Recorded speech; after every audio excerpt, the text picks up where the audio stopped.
Good afternoon, and welcome to AskTheHealthSystemCIO.com All-Stars, Making mHealth a Reality, a complimentary webinar from HealthSystemCIO.com, sponsored by HealthGrid. Just a little housekeeping before we get started. My name is Anthony Guerra. I'm the Editor-in-Chief of HealthSystemCIO.com, and I will be your moderator today. We encourage you to ask questions. We're going to have a free-flowing discussion today, so go ahead and send your questions at any time, and we'll go ahead and take a look at those and pose them. So go ahead and type them in the Q&A box, the lower right-hand corner of your screen. Leave the default set to all panelists, and we'll get those questions to our panel.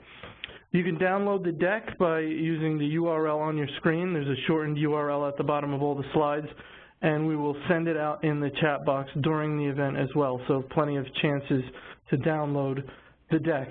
And we are recording today's event, and you will receive an email when the archive has been posted to our YouTube channel for easy access. Just so you see how we're going to spend our time today, we're going to go about 45 minutes. We've got a nice panel together today. We've got Cara Babachicos, CIO at community hospitals in non-acute care, Partners Healthcare. Dr. Shafiq, VP and CIO, Hackensack University Medical Center. We should have Ed Marks, IT leadership with New York City Health and Hospitals Corporation, joining us shortly. He's had some travel issues this morning, but we're anticipating Ed should be able to join us before we finish up today. And we're going to have Chakri, Toleti, President and CEO with HealthGrid, sponsoring our event today. So we've got some profiles up for our speakers that I will put up when they're speaking, so you'll get to look over their profiles as they speak. So I just want to lay a little groundwork today to get our discussions started. I've put together some information, done some research on sort of what's going on in mHealth. There's a paper that was done recently by IDC on mobile computing, came out in September. Interesting takeaway from this quote. Hospital IT executives must nurture the right capabilities, deploy architectural components efficiently, source the skills and funds, apply management best practices to align the architectural components with the services they have to deliver, and set up governance arrangements to make accurate and transparent decisions. It sounds like it could apply to just about anything CIOs have to do, but this is specifically being said in relation to mHealth. So, that will be something for us to discuss. The stakeholders, another point from the IDC report was that you need to have broad user groups in mind of your stakeholders when you're creating an mHealth strategy, defining roles and responsibilities of different stakeholders, and this is sort of something to get you started when you're coming up with a plan. Interesting from this slide, blurring the boundaries of mHealth and clinical mobility. So we do have a distinction that we'll discuss in this event between wearables, which are collecting actual biological clinical data from the person walking around, and simply communicating with the patient through reminders, text messages, information, things like that. Those are quite distinct, but again, maybe the lines are blurring between those two, where one impacts the other. The wearable information that's transmitting data back is then impacting the information that's sent out in the advice, all automated, we would think. Then we've got some more information. Providers making significant investments in remote patient monitoring. We're not surprised by that. 84%. Providers expressing strong interest in patient BYOD and wearables. Strong interest, we're not sure what the takeaway for strong interest is, but then they're also embracing analytics and big data. This all makes sense. None of this is shocking. A question that we're going to discuss is retail health leading the way? Meaning the things that the Walgreens, the Rite Aids, the CVSs are doing. Are they doing really cutting-edge things that hospitals need to take a look at? So I'm just going to read from part of this slide where we really get into the nitty-gritty. The Walgreens Connect app guides the user to select the device to pair, connects to the device, sync data, and earn balance reward points. The data is seamlessly captured and transmitted to the cloud via the SecondNet platform, and SecondNet mobile solutions for Qualcomm Life, Walgreens, and then there's rewards. So this is, and there's wearables involved in this. So it seems extremely sophisticated from an mHealth point of view.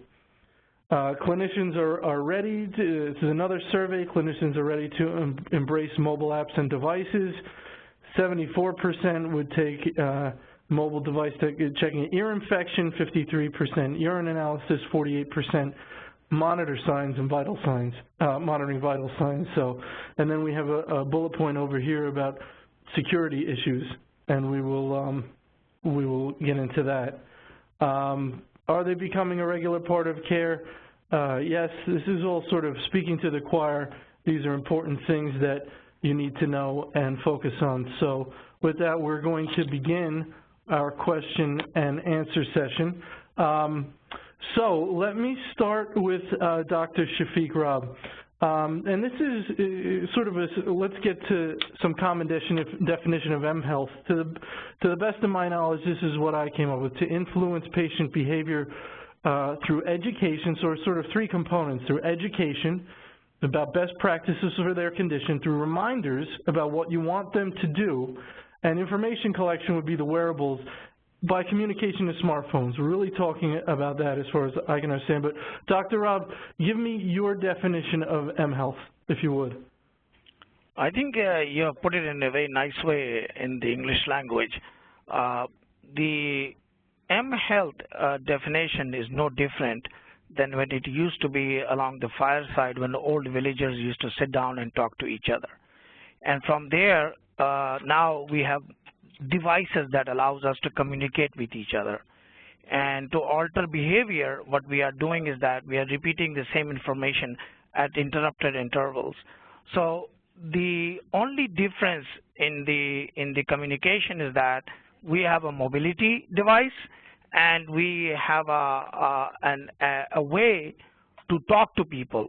And what you have written here is very accurate. I don't think we need to change, other than the only thing that needs to be put here is that the participation of the patient himself or herself. So it says to influence patient behavior through education, best practice, reminders, and information by communication to smartphones. Well, this definition is one way. It is coming from the provider to the patient. It is not the reverse that comes from the patient back to the providers. So what I would say, an mHealth is a two-way communication that allows people to communicate with each other like we used to do when we were in the preventive time.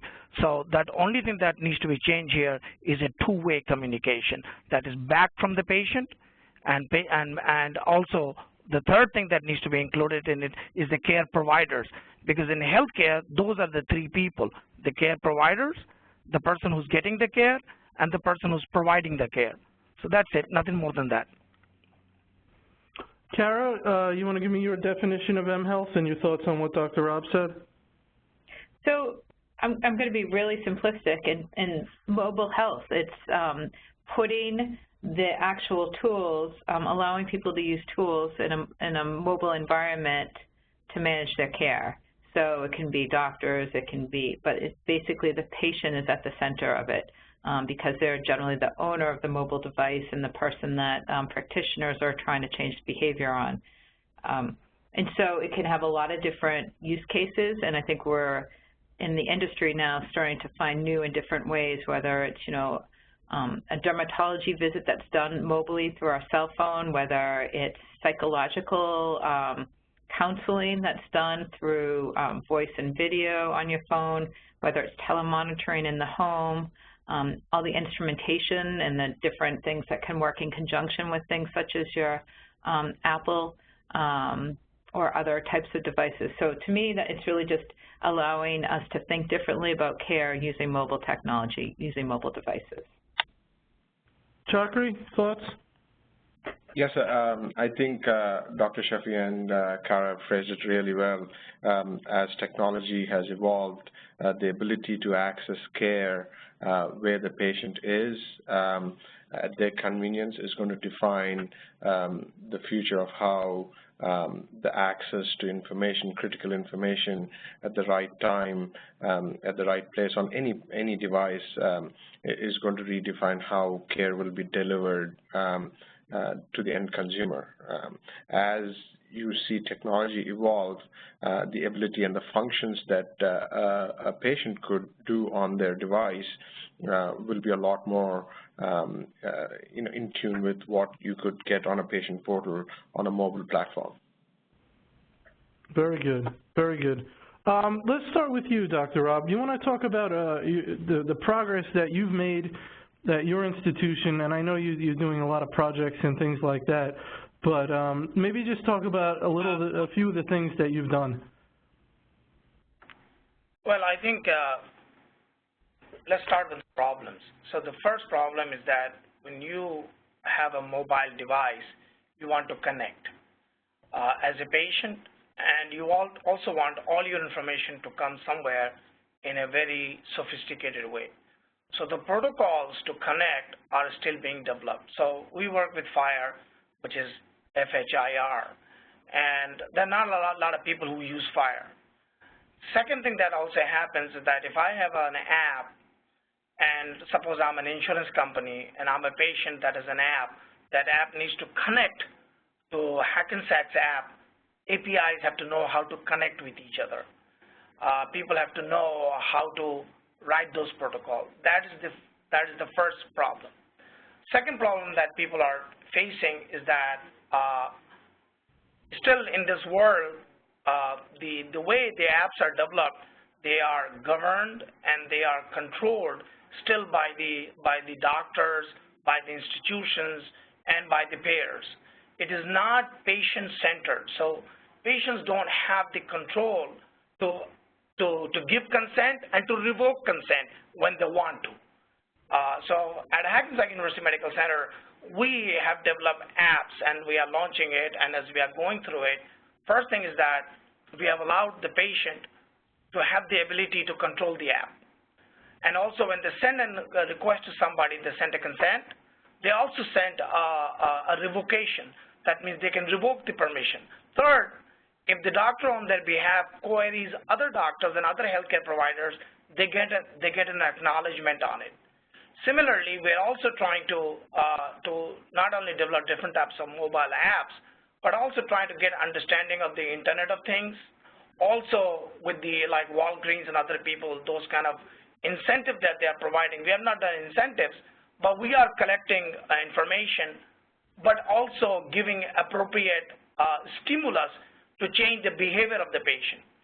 So those things, and lastly, also looking at not only at the general access, but also trying to look at access of metabolism, of heart rate, blood pressure, disease specific.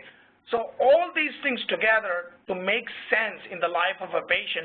So when the patient himself or herself sees the difference when they have taken the medication, they have done the exercise, and they have a good outcome, what is the reward for them?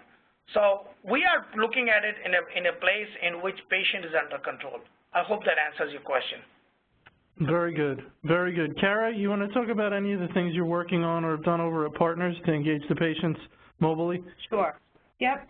So, there's a lot of pretty good programs that we've been developing over the years, and some of it actually comes through the center, the Partners Connected Health group through Dr. Joe Caveda. So that's one group, and I can talk a little bit about what they're doing there.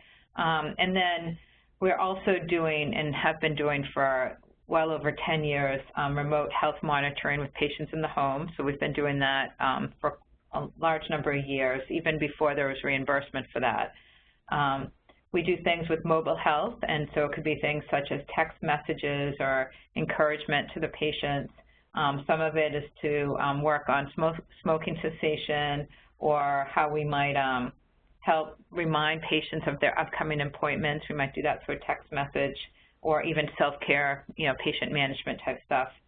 We do virtual visits, where we actually have, through secure technology, where we can actually have the physician do almost rounding with other physicians and patients.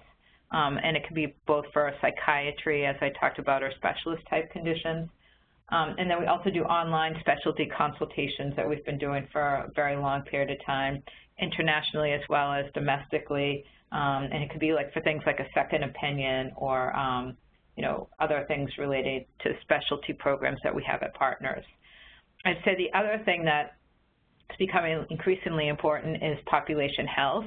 So it's part of the tool, and it's one of the tools in our toolbox, if you will, that we use in the population health arena to help manage patients and to know when their condition might be worsening so that we can get ahead of it, whether that's being utilized in the medical home setting or just in general through population health. I would also add that we have a pretty good thing on our website, which is Wellocracy, which is part of the Partners Connected Health website. And what they do is they compare all the activity devices, the wearables, and the food calorie apps that are out there. And I don't know about you guys, but I'm totally into all this stuff, you know. So I'm on my 3rd generation Fitbit. Now I have the Apple Watch, and I have, you know, all the apps. So I find it really interesting. So that's just another little place to go if you're interested in learning more about, you know, personal health.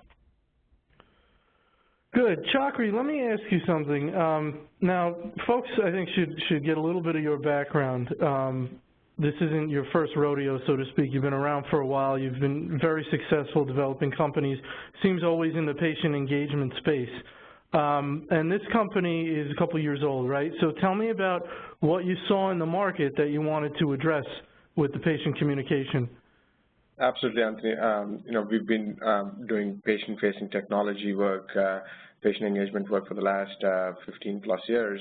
And in HealthGrid in the last year or so, we were able to get some of the largest health systems on our mobile platform like Tenet, HCA, CHS, Miami Children's Hospital, Baycare. We do about 50,000 to 60,000 patient activations every day that are using our push web-based mobile applications. So there's no download or install required. We get millions of patients into our system on a daily basis. We are getting 60% utilization. So when we send an intelligent, actionable text message, which is enabled by clinical data, like when a patient gets discharged, we send them discharge instructions, we get 60% utilization. We get 50,000 to 60,000 patients at CHS using our solution every day. So as we've evolved the mobile platform and the mobile CRM space, we've seen a significant increase in utilization. Our oldest user is 86 years old.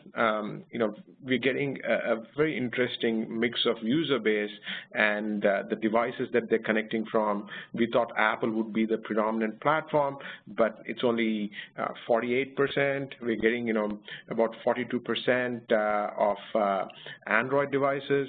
So we're getting a lot of intelligence, you know, and we're learning a lot from these large deployments that we've done, and especially on the utilization and the way the kind of communication, the collaboration that's been happening between the patients when they receive a message from the physician, the kind of feedback we're getting is quite impressive.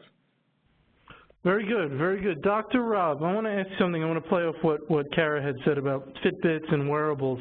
One of the things that I've read out there is that physicians don't want all that stuff. They don't want a constant stream of your Fitbit information and sort of your healthy habits and how many steps you took.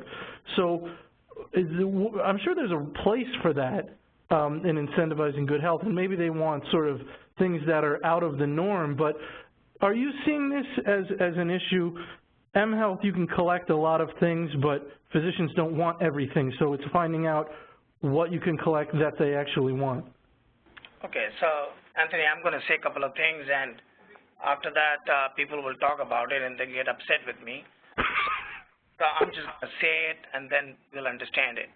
So okay. First thing is that everybody talks about prevention, and prevention is a good thing to think about, but it's not happening. What's happening because of us being human beings and our nature is that we are trying to bring early detection as close to as prevention is. That means, you know, we're trying to develop a sensor on our finger that tell you 3 days before you have a heart attack, the endothelial cells will go and look at the sensors and they'll give you an alert and you can go get your angioplasty done. So I understand that. So to answer that question is that people who use Fitbit, who are those people? They're all good athletic people and who want to take care of their health. We are trying to take care of people who have chronic diseases because $800 billion is to be saved. So think about that and then think about the bunch of stuff coming from my heart rate is this. So let me tell you a second sentence and then I'll answer your question. There are three big windows that has happened in humanity. The first window was when Copernicus looked at the stars, and after that something very bad happened to him because people did not like the idea that we are not the most important thing. Second window in life happened when people looked at the germs, that, oh my God, there are germs in there and it's a big deal and the whole world changed. The third biggest window for entire humanity today is big data and analytics. So when you ask the question that when you look at that, it gives you a window to look at humanity. So similarly, when you collect data, when you're collecting data or getting information in tons of normal heart rates, it's actually useless. So what doctors and physicians and other people are telling us as IT people and CIOs, hey, give us critical thinking. Give us the data that really means something to us. So just collecting the data from the cloud and putting it as the first step, but getting meaningful data to people for take actionable data, is that what the third window of the request is. Also, just because you know my heart rate, who will really matter? Here's what will matter. If you want to know me, like when my wife and I got married, my wife did a psychology test on me, and the pastor did that, and my wife found 99% things about me, and I could only find 40% about my wife. The pastor said, don't worry about it, women are more intuitive, so still you should get married. But I'm trying to tell you about profiling a human being and try to understand, in the world of mobile, there are two things. You have to know genomics, you have to know proteomics, you have to know relocator services from RxHub, SureX, you have to know the EHR data, you have to know the lab data, you have to know my location, what food I eat, and then the IoT, which is the Internet of Things, which tells you about my exercise, my weight, my height, my other things, and then also my spending habits, whether I buy alcohol, tobacco, or whether I buy healthy food, and also my location and the language that I speak. So what people and the healthcare provider are telling us, hey, get all this information together at one place so that I can make a meaningful decision about Shafiq Rob when he presents to me with shortness of breath to tell him that, hey, you have a genetic disease of cardiology and you will get a heart attack at the age of 58. You should not eat burgers every day, and you should also exercise because I see by your location information on your phone, you only go to your work and home. So when you are asking that simple question, that our doctors and physicians are not only accepting the IoTs with normal rates, because what they are looking for is meaningful information for them to act. Does that give you a long-winded answer? I think so. Well, here's the problem. Here's the problem with that. The problem with that is it's very intimidating to the average, let's say, CIO. We want to not just paint a picture of how daunting it is, but we want to give people some sort of first steps or baby steps. Everything's moving to value-based care. You got to keep these folks well. You're not going to get paid. They have to be well when they leave your place for a certain amount of time. So you need to engage them, right, mobily. So let me go to Cara and ask her. This seems like an area we really have to take baby steps and move forward slowly because it is such a huge undertaking.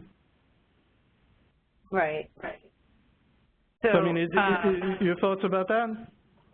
Well, okay, so it's all about how we look at some of this. So sure, a lot of people who are healthy have a lot of these tracking applications and wear Fitbits. But I also know people who aren't healthy, people in my personal life or, parents, friends, family, that you encourage them to get these apps. And, one is to manage your heart rate and for a person I know who's actually on heart rate medication. So, to try to have someone help people to understand and appreciate it. Now, do they run to the doctors every day and give their reading? No, absolutely not. It's for them to look for those anomalies and to, try to understand their person, and how their well-being is doing based on medication and different things they're trying. I think a big piece of it, as we learned in the telehealth arena years ago, is that a lot of times it takes 2 weeks, maybe a little longer, to change people's behavior. So what we learned, like when we were doing studies with people in the home with congestive heart failure and COPD, we gave them a scale, a blood pressure cuff, and a pulse oximeter. And we basically told them to weigh themselves every day and to do these management things. And it created awareness.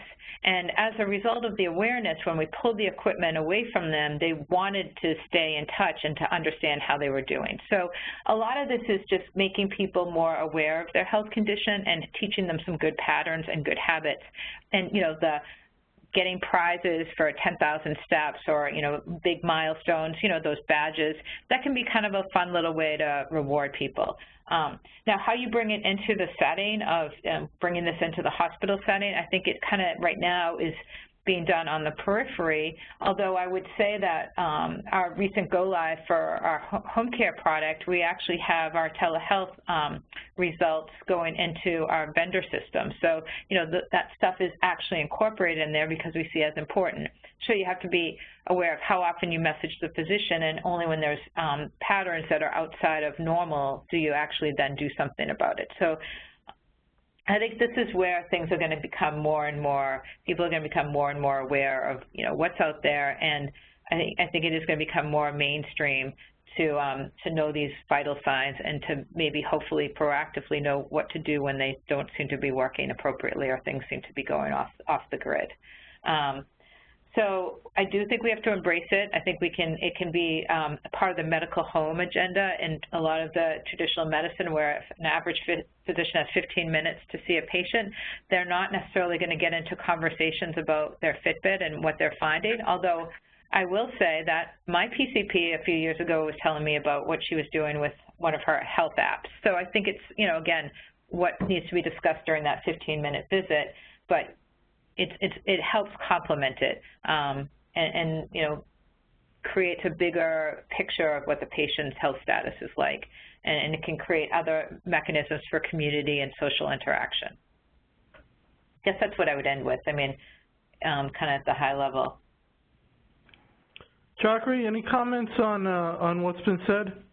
Absolutely. I would love to piggyback on what Dr. Shafiq said about business intelligence and taking the data from EMR systems or labs and actually making it actionable, right? We've worked with one of our largest customers and, taking baby steps. We've taken data from different sources and we've identified gaps in care and outreached through text messaging and IVR. For example, Medicare well visit, right? If someone falls in that gap, we've done an outreach campaign which is actionable, where they get a text message, they can book an appointment in real time, check into that appointment, get health content ahead of schedule. We had 30% hit ratio on that outreach campaign, which is actionable, right, based on the data. I think from taking a baby step, like looking at certain campaigns and certain actions that we can really implement at a lower scale and taking it out to an enterprise level using business intelligence data is going to be the future of how we can really deliver some of this care to the end consumer in a very mobile-friendly user experience. And can I say anything, Anthony? Please. So what's missing in all of this is the following. Whenever you build anything, like, so I talk philosophy because I believe in them.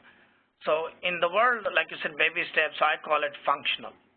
Then the thing becomes usable. Then the thing becomes reliable.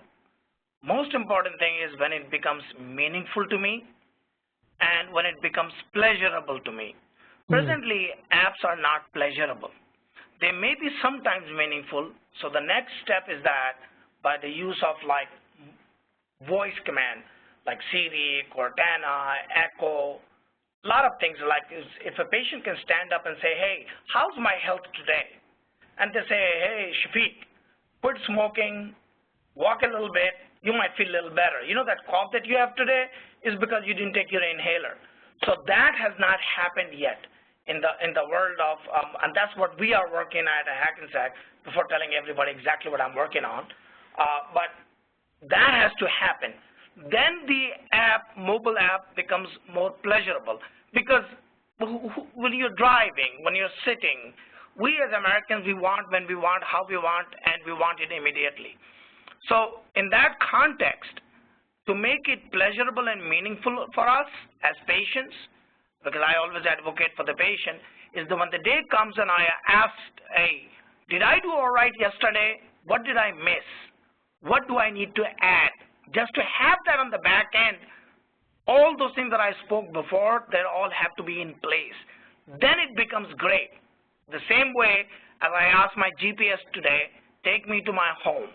And it automatically knows exactly where my home is. And I get my alerts at 5 o'clock. If you leave now, you will have a traffic for an hour and a half. So that has not happened with the mobile apps yet. Okay. Cara, any thoughts on that?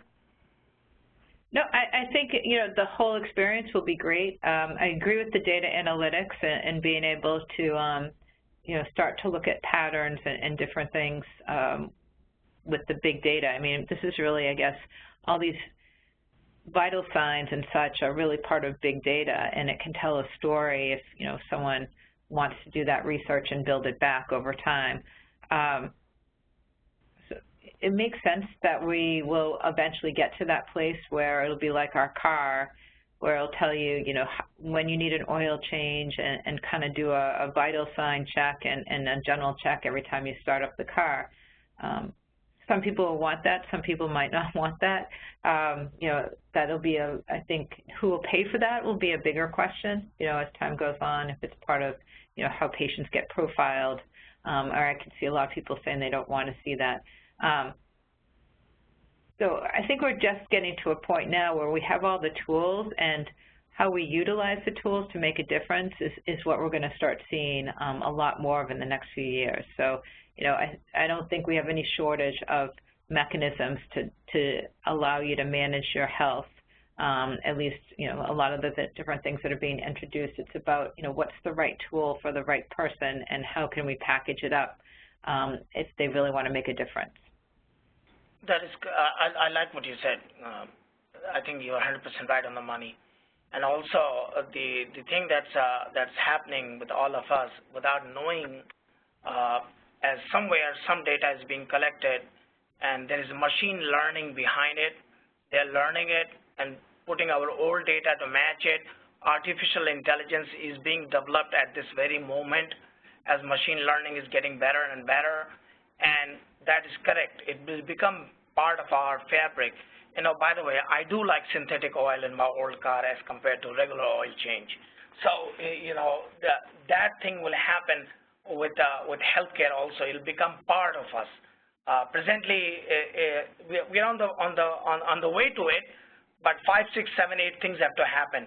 The insurance company and us, the right protocol to connect with each other, the mobility part, the apps and the visual and the analytics at the back end, and more also on a privacy way that the control goes back into hand of the patient. He or she can revoke it at any time. Transparency has to come, who has seen it, who has not seen it, and be allowed to go off the grid if they want to. All those things will come. Let me ask you, Chakri, do you see that the wearables are totally separate from other forms of mHealth? Do these need to be completely separated in a CIO's mind? I think they would become one of the data sources that you would get data outside the four walls of the care, which impacts the care at the end of the day and the outcome, right? So more and more, as we evolve into the mobile health space, they will become an integral part of capturing data back from the patient.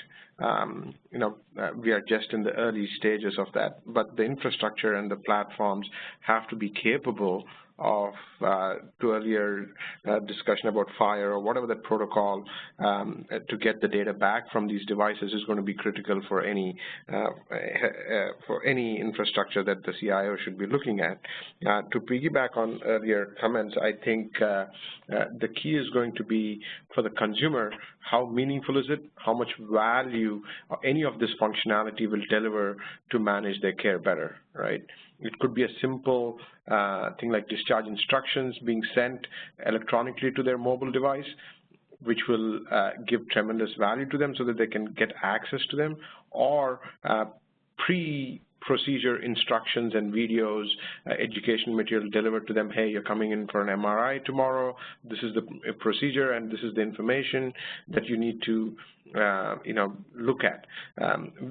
There are multiple things that we can do to really add value today, and which are being done in any other vertical. Every other vertical other than healthcare are light years ahead in terms of consumer engagement or patient engagement, right, in our world. I think you're right. So, Anthony, this was going to happen. The wearables will move to sensors. Like sometimes you have sensors bands you can put in your hand, and you can already know what time you will have cancer or not. Things will go to sensors. But more so, different phases of healthcare will have different types of application or different types of mobile applications. For catastrophic care, you'll be in the hospital. So, but for your loved ones to know about you, there will be a communication between you and your loved ones outside. For acute care, it'll be different. For chronic care, it'll be different. For preventative care, it'll be different. For wellness care, it'll be different. And for a normal day that you stay at home, it'll be different. But all of these combined together one day will become part of you. So that's where the mobile health, you can call it mHealth, mobile health, sensor health, it just become part of you. Very good. Cara, let me pose to you a question that's come in from the audience. How does one self-motivate the healthcare consumer? Clinicians are penalized because they can't force patients to quote-unquote care. How can we balance that? Well, I think the whole healthcare insurance paradigm is about to change, and we're going to start seeing more and more programs that are going to be defined benefit plans where the members are going to be kind of the ones going out and purchasing the insurance.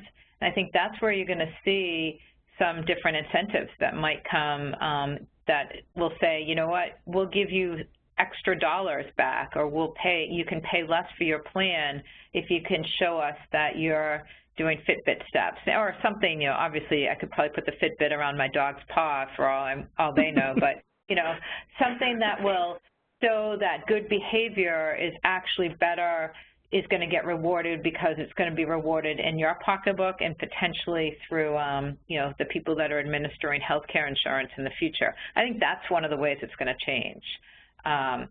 And, you know, if you kind of look at health coaches and some of the stuff going on with the medical home and population health, I think the health coaches, we're putting those people, those resources in to help people who are more chronically ill. And so just having that constant guidance and the reinsurance and allowing it to be adapted to what fits for them. So, you know, I kind of use my dad as an example, and the same tools that I might like might not be good for my dad. But if he had a health coach, and my dad's not sick, so I don't want to start this whole thing, but if you want to actually customize it, it needs to fit with how people's lifestyle and what they actually find easier to use. A lot of times, you know, older adults might say the print's too small, I can't read it. They might prefer a tethered device at the home versus a mobile app. You know, it depends. So I think having someone kind of be that coach that will be part of these plans that we see come out might also help bridge that gap. Great. Chakri, I want to come to you. You know, you're having a lot of conversations in the marketplace with your customers, potential customers, people that turn out not to be customers. They have a problem. It's just not a good fit for whatever reason. What are you seeing in this area? What are they saying when you talk to the CIOs at the hospitals? They're saying, I need this, or I need that, or here's the problem I'm trying to solve. A lot of initial discussions were around meaningful use, right?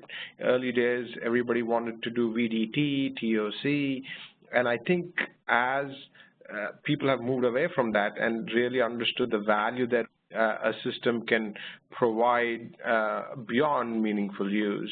I think that's the transformation that we've seen in the marketplace is true operational efficiency and cost reduction. I think that's what, from a provider perspective, is driving at least our solutions today. From a consumer engagement perspective, the utilization rates, as everybody knows, for portals is less than 5%, but we're able to get 60%, 70, 80% in some instances in children's hospitals because the way you deliver and how you deliver the information is fundamentally a paradigm shift from a traditional portal platform. Right, that's what we are seeing in the market space today, where we are able to get the adoption rates increase. We were surprised ourselves to look at those levels of engagement from the patients with the right actionable messaging. It's a paradigm shift that we will see, like what Uber did to transportation, and as a vertical, right? As on-demand economies evolve, I think healthcare has to evolve to that. We're working with Walgreens. We're working with a few other, non-traditional healthcare providers. We're working with Blue Cross Blue Shield of Massachusetts. To what Cara's earlier point, they're providing incentives if you download your, health records, and I can't get into the details, but those programs are coming. We are in several Blues that we are enabling these solutions today, and I think once the engagement levels, they see the engagement levels, I think that option is becoming a lot easier within the enterprise.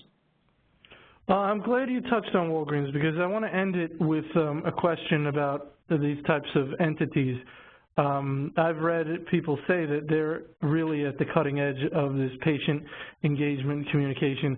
As CIOs at hospitals, who are our listeners and readers and that type of thing, I guess that should be a little bit uncomfortable maybe. You're either going to have to get out and partner with these folks or do it better, right? Because we want to have that relationship with the patient. But Dr. Rob, let me start with you, and then we'll go around the horn and finish it up. How do you view entities like Walgreens as organizations? Are they cutting edge? Do you need to partner with them, or do you need to be better than them? So my first answer is that healthcare is going towards risk-based, total risk-based. That's what's going to happen at the end. And it's also, consumerism has become the way to go with healthcare. So if consumerism is important and we have to take full risk and to be viable, we have only one option, is to collaborate. And the collaboration in the continuum of the care of the patient. So people like Walgreens or CVS or all those, they're all important places for collaboration. And for different things, you do different things. For example, when you're in a rush, you go to 7-Eleven or Wawa to buy something. But when you have time, then you go to a bigger place like Sam's Club or some other place to buy stuff. Same with healthcare. If it's a little nose thing and you have a 5-minute delay, 5 minutes, you just stop at Walgreens, get something for UTI or upper respiratory infection, and you move on. So to answer your question, Anthony, these are very important entities. These are not cutting edges. This is part of consumerism and different ways of looking at healthcare, whether it's home health, whether it is primary care, whether it's accountable care. These are different parts of healthcare. If as an entity we don't own them, then we have to have affiliation with them and we have to have collaboration with them. Because the most important thing we all forget, our patients goes everywhere and they have a choice. And if we are doing a risk-based strategy, then we have to go where our patients go, and we have to know what's happening to them so that we can take care of them. Very good, very good. Cara? So to your question, will Walgreens and CVS kind of eat our lunch, right? So I guess, yeah, I guess it depends, right? So first of all, the way that the financial incentives are built right now, you know, how are consumers incentivized to go to a traditional brick and mortar setting or a physician office versus go to a CVS? I went in because I needed a TB test recently, and it was a total disincentive to go to CVS because it's out of their outliers, and I would have had to pay $70 to get a TB test versus going to my PCP, which was free. So, you know, some of these things will have to get worked through. I think the quality of care and the speed and the customer service are going to be huge in terms of how that experience works as well. So, you know, what can they offer? You know, they're not going to be able to do necessarily what an emergency room will do, but, you know, for what they can offer, what type of quality are they delivering and at what speed and cost? I think the other big thing is interoperability. So if I go to Walgreens, let's say, for a TB test, and I need to get the TB results to my employer at Partners to show that I actually have, you know, TB test, how do I do that? What's the ability to have interoperability? How does it complete my medical record so that while I'm at Walgreens, it actually can look at my drug interactions or know what other, you know, things I need or might have to have. So I think that's another big what if, because if we can't make it one medical record, it's still going to be pretty discrete, and it might not play well for the consumer. So those are just some of my high levels. Excellent, excellent. Chakri, final thoughts? I think PushWeb and BYOD, we redefine how health systems have to communicate with the patients where they are.